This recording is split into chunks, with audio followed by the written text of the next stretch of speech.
Në rrugët e Tiranës, ndonjëherë jeta përplaset me fatin në mënyra që askush s'mund t'i parashikoj.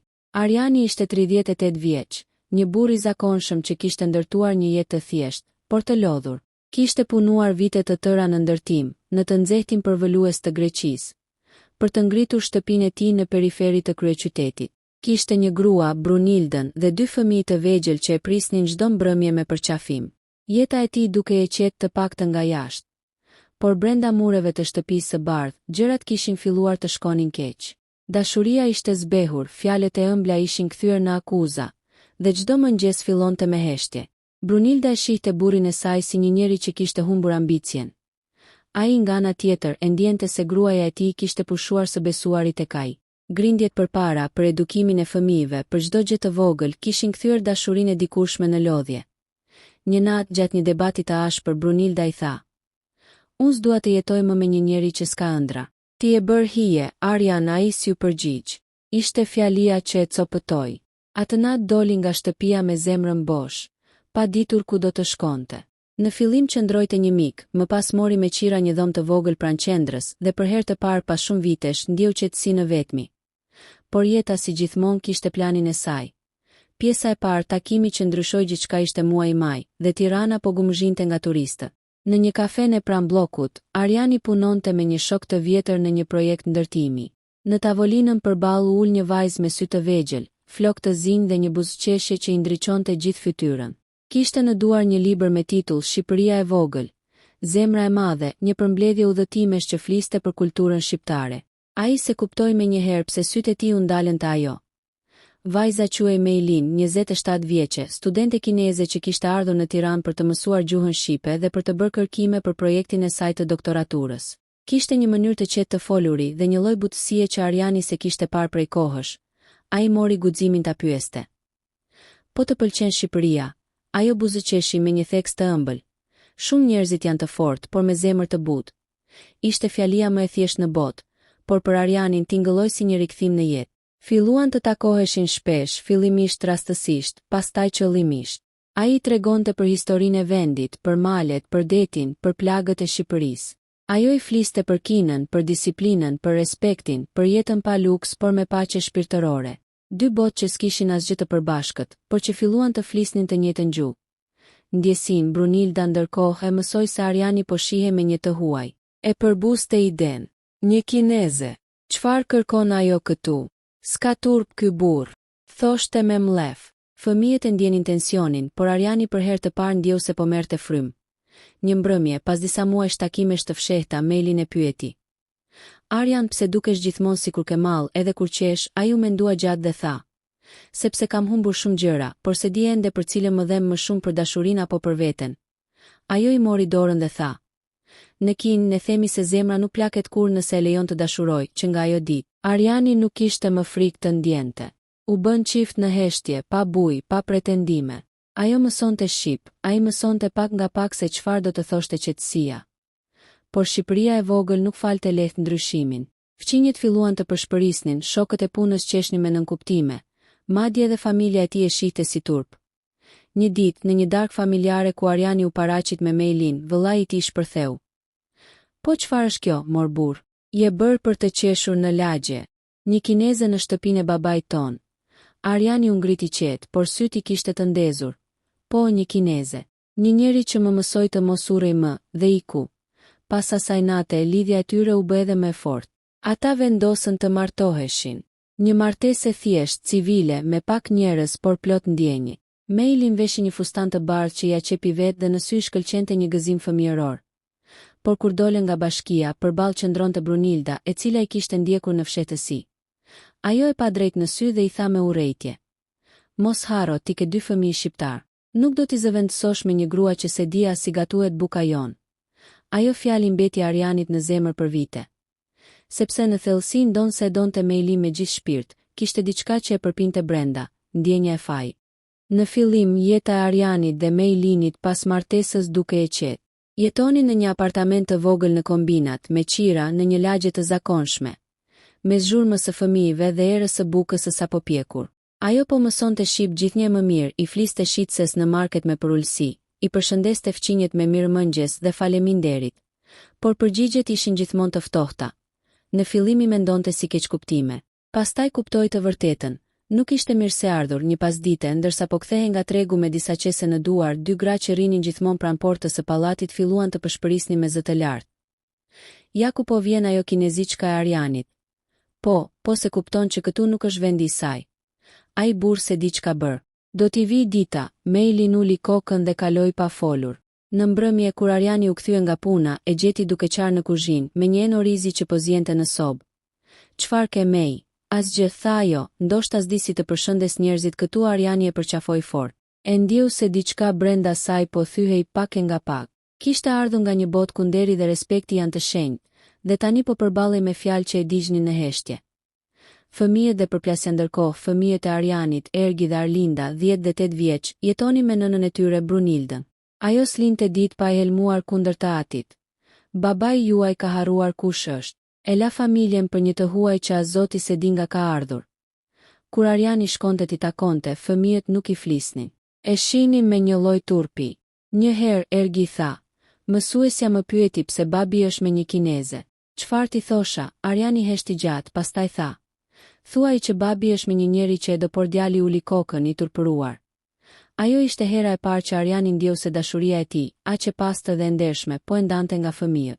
Dhe fajin si ahit të askujt, veç vetes, në netët e gjata, Meilin e ndjente se ajo ishte arsyeja e përçarjes. E shikonte Arianin në gjumë dhe i fshinte flokët nga balli, me një buzëqeshje të hidhur. Ti nuk e faj, i përshpëriste, unë jam stuhia që erdhi në jetën tënde. Shtatzënja një mëngjes, ndërsa po pastronte banjen, Meilin ndjeu marramendje. Më pas, mjeku e konfirmoi, ishte shtatzën. Kur ja tha Arianit, ai e përqafoi me gëzim që se mbante dot. Ishte një dritë në mes të errësirës, por gëzimi i tyre nuk zgjati shumë. Kur familja e Arianit mori vesh lajmin, reagimi ishte brutal. Nëna e tij, një grua tradicionale nga jugu, i tha në telefon. Djalë, mos më sill turp në pleqëri. Na ke bër gazi i dynjas. Fëmijë me një kineze. Çfarë do i thuash botës? Do i them që është gjaku im, u përgjigj Ariani me zë të dridhur. Gjaku yt është shqiptar, jo i përzier. Ja ktheu ajo dhe mbylli telefonin. Të njëjtën mbrëmje, dikush spërkati derën e tyre me bojë të kuqe. Një fjalë shëmtuar, shko në vendin tënd. Mailin e pa shkrimin e përktheu me sytë e tronditur dhe pyeti me zë të dridhur. Arian, çfarë do të thotë kjo? Ai spati forcë t'i përgjigjej. E fshiu bojën me dorë, duke i mbuluar duart me ngjyrë të kuqe sikur të ishte gjak. Shpresa dhe përulja për të gjetur pak paqe. Maili nisi të ndihmonte në një qendër kulturore kineze në Tiranë, ku mësonte fëmijët të vizatonin simbole kineze dhe t'u tregonte për traditat e saj. Ishte mënyra e vetme për të mos ndjerë boshëllët, por edhe aty shpesh dëgjonte në komentet e prindërve shqiptar që sillnin fëmijët. Mos i lër shumë me të huajën. S'di çfarë u mëson, megjithatë, ajo buzëqeshte gjithmonë. Ishte mënyra e saj për të mos u dorëzuar. Në shtëpi, Ariani mundohej të qëndronte pranë, por puna në ndërtime mbyste. Çdo ditë kthehej i lodhur, me duar të plasura e me shpirt të rënduar. Por e gëzonte ideja që do bëhej baba sërish. Një natë, teksa rinin në verandë, Mailin vendosi dorën mbi barkun e saj dhe i tha. Kur të lind, dua t'i vëmë emër që bashkon të dy kulturat. Si? Pyeti ai, Liri Hua. Liri sepse është dhurat nga ti. Hua sepse në gjuhën time do të thot lulëzim. Ariani qeshi, por në sytë e tij u mblodhën lot. Ai e dinte se vajza e tij do të lindte në një vend që ende se pranon të ndryshmen. Tragjedia kur shtatzënia hyri në muajin e 7. Mailin filloi të ndjente dhimbje të çuditshme. Mjekët i thanë se duhej të pushonte, por ajo vazhdonte të punonte e të ndihmonte Arianin. Një natë, ndërsa ai ishte në punë nate, ajo u rrëzua në kuzhinë. Komshit e gjetën dhe e dërguan në spital. Ariani arriti me frymë të prerë, por ishte vonë. Fëmia se kishte mbjetuar, në shtratin e bardhë të spitalit, Mailin i tha me zë të mekur. Ndoshta ishte më mirë kështu. Ai nuk do të duhej të jetonte me surrejtjes. Këto fjale dogjën Arianin përjetësisht. Ai uli kokën dhe puthi duart e saj, të zbehta e të dridhura.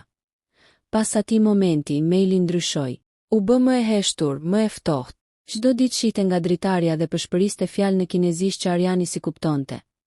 Një mëngjes, ajo e puthi lehtë në faqe. I tha të dua dhe doli për të shkuar në qendrën kulturore. Nuk u kthye më në telefon, i la një mesazh të shkurtër.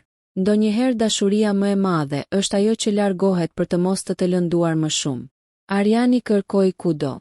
Ambasada kineze i tha se ajo ishte kthyer në vendlindje. Nuk kishte lënë adresë. Vetëm një letër për të, në zarf të bardhë. Në letër shkruhej me dorë: Arjan, ti më mësove çfarë është dashuria dhe si ndjehet shtëpia. Edhe kur nuk të pranojnë, mos më kërko.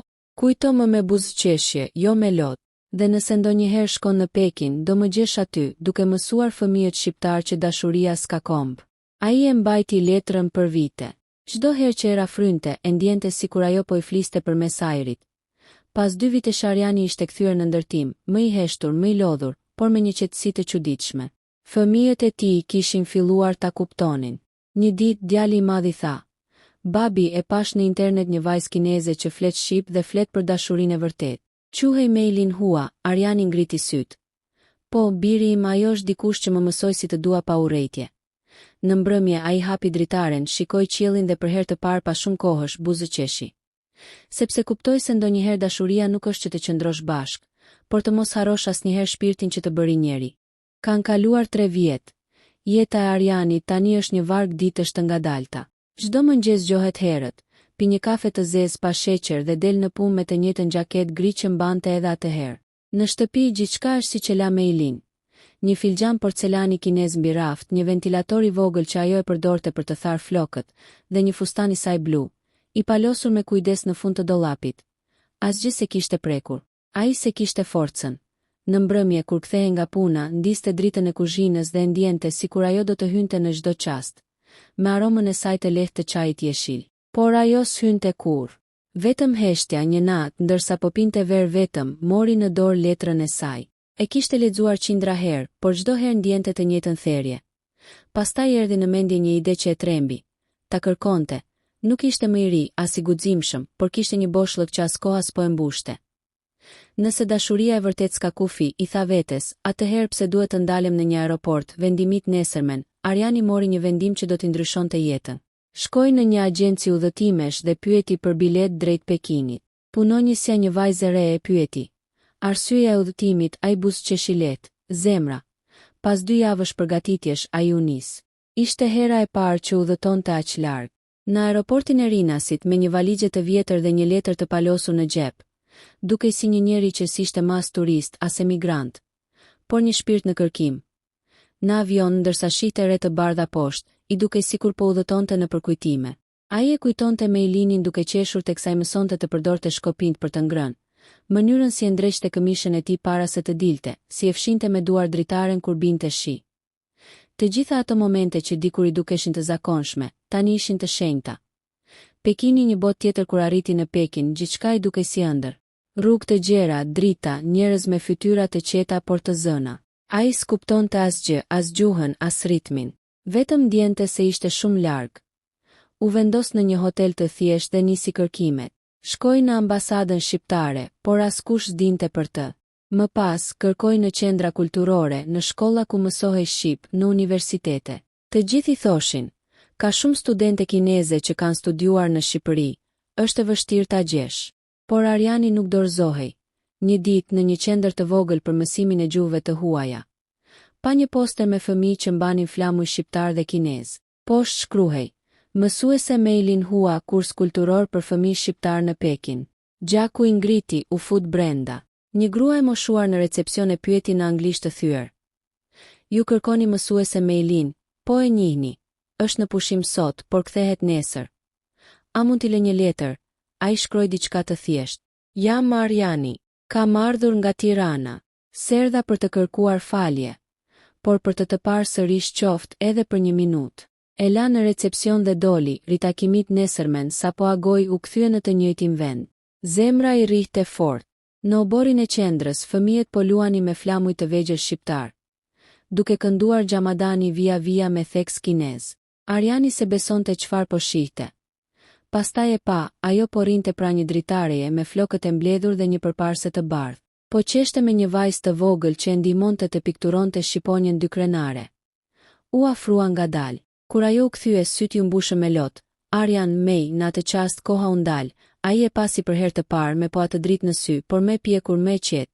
Ajo i tha ngadalë: Nuk besoja se do të vije. As unë s'besoja se do të rija pa ardhur, ata ulën në obor ndërsa fëmijët luanin përreth. S'kishte fjalë, vetëm heshti që fliste më shumë se çdo gjuhë. Ajo i tregoi se pas largimit kishte kaluar shumë vështirësi, se kishte humbur një pjesë të vetes, por e kishte gjetur sërish përmes fëmijëve që mësonte. Kam dashur ta tërheq mbrapsht letrën, tha ajo me zë të ulët, por se bëra. Doja të jepja lirinë tënde. Ai ja kapi duart, liria pa ty ishte burg. Ata ecën gjatë në rrugët e Pekinit atë mbrëmje duke kujtuar çdo gjë. Në fund ai tha, dua të marr në shtëpi. Ajo buzëqeshi me trishtim. Tani shtëpia ime është këtu, por nëse vjen do të jesh i mirëpritur. Ai e kuptoi se dashuria e tyre s'ishte më për ta zotëruar, por për ta mbajtur të pastër, të nesërmen, para se të largohej, ajo i dha një kuti të vogël druri. Mos e hap tani, i tha. Hape kur të jesh gati të qeshësh përsëri. Kthimi në avion, Ariani mbante kutinë në duar. Kur mbërriti në Tiranë, ndjeu se diçka ishte ndryshuar. Jo se kishte fituar apo humbur diçka, por se më në fund kishte kuptuar kuptimin e dashurisë. Të lejosh tjetrin të jetë i lirë, kaluan muaj. Një mbrëmje, ndërsa shihte qiellin mbi dajt, vendosi ta hapte kutinë. Brenda ishte një letër dhe një lodër e vogël druri. Një zog i gdhendur, në letër shkruhej: "Ky është shenjti i kthimit në kulturën time." Ai gjithmonë gjen rrugën për në shtëpi, pavarësisht sa larg fluturon.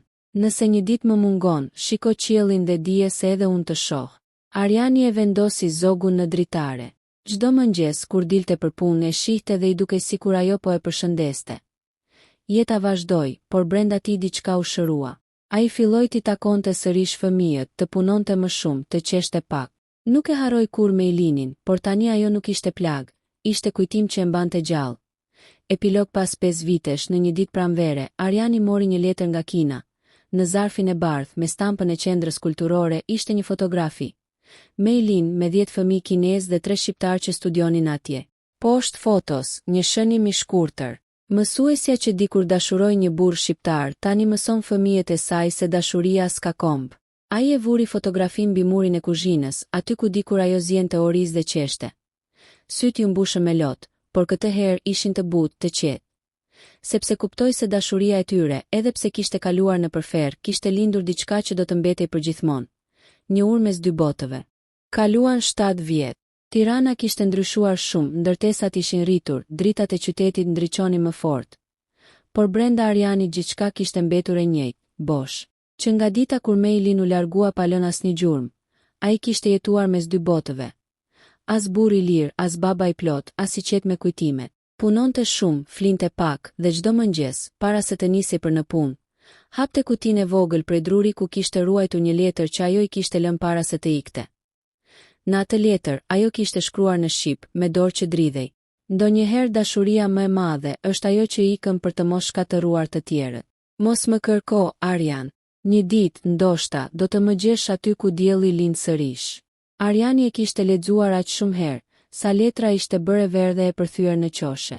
Kishte tentuar ta gjente, kishte kërkuar në ambasadë, kishte pyetur në universitet, madje ishte nisur deri në Itali, ku kishte dëgjuar se ajo kishte qëndruar për pak muaj, por pa asnjë rezultat. Disa thoshin se ishte kthyer në Kinë, të tjerë se kishte vdekur në një aksident tragjik, por zemra e tij nuk e besonte. Një ndjenjë e çuditshme i thoshte se ajo ishte gjallë. Në shtëpi marrëdhënia me fëmijët ishte vështirë. Vajza e tij, Elda, që tani ishte 17 vjeçe, nuk i fliste pothuajse fare. Djali, Arturi, e takonte vetëm kur kishte nevojë për ndonjë ndihmë financiare. Brunilda, ish gruaja e tij, ishte martuar me një tjetër burr dhe kishte ndërtuar një jetë të re. Por nuk pushonte së përfoluri për gabimin e Arianit me atë kinezen. Shpesh, në përlagje, kur e shihnin, njerëzit përshpërisnin me zë të ulët. Ai është ai që la familjen për një të huaj, por Ariani nuk reagonte më. Ishte bërë i heshtur, gati murg. Vetëm ndonjëherë, kur dëgjonte ndonjë vajzë që fliste me theks të huaj, ndalonte për një çast dhe shihte përreth me shpresën e kotë se ndoshta do ta shihte përsëri atë fytyrë që se kishte harruar kurrë. Një mbrëmje shiu, ndërsa kthehej nga puna, u ndal për të bler diçka në një librari të vogël pranë rrugës së Dibrës. Syti i ran mbi një libër të sapo botuar, me kopertinë të bardhë me titull në dy gjuhë. Këtu ku dielli lind përsëri here thesun rise Sagain. Autorja Meilin Zhou. Në atë çast koha u ndal. Zemra i rahu aq fort sa mezi frymonte.